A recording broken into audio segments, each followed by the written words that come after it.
Good afternoon, everyone. I'm Dr. Alden Rook, Chief Analyst at NOCTEM. Today we're opening file NEF-002, the long jaw. Impact class, fatal. Status, active, escalating.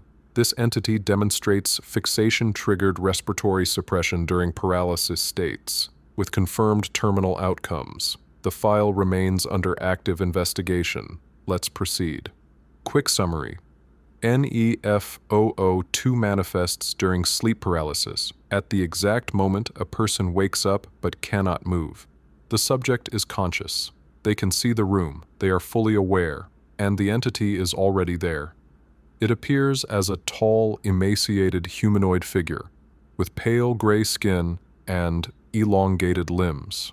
It does not move. It does not breathe. It makes no sound. Its defining feature is the jaw. The lower jaw extends vertically far beyond normal anatomy, in documented cases reaching below the ribcage. The mouth remains permanently open. The entity does not approach. It does not attack. It simply stands there. Nothing escalates until the subject looks inside the mouth. The trigger. Respiratory suppression begins only after visual fixation on the interior of the oral cavity, not when the subject sees the figure. Not when they recognize the abnormality, when they focus on the mouth. Breathing becomes shallow. Chest constriction develops. Air intake decreases despite effort. There is no confirmed mechanical obstruction.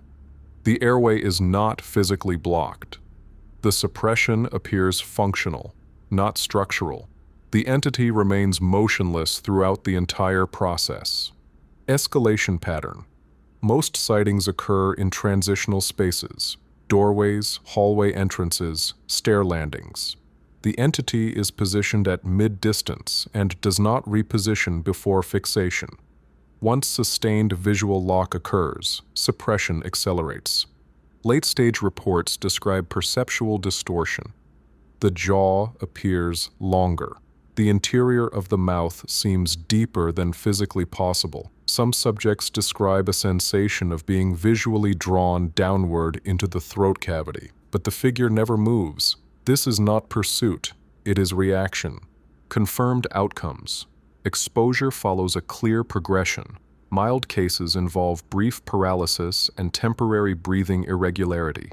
Moderate cases include recurrent suppression and waking state sightings. Severe cases involve prolonged nocturnal apnea and confirmed fatal respiratory arrest during sleep.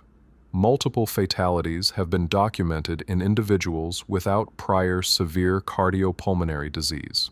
Fatal outcome correlates with fixation duration, not with pre-existing weakness.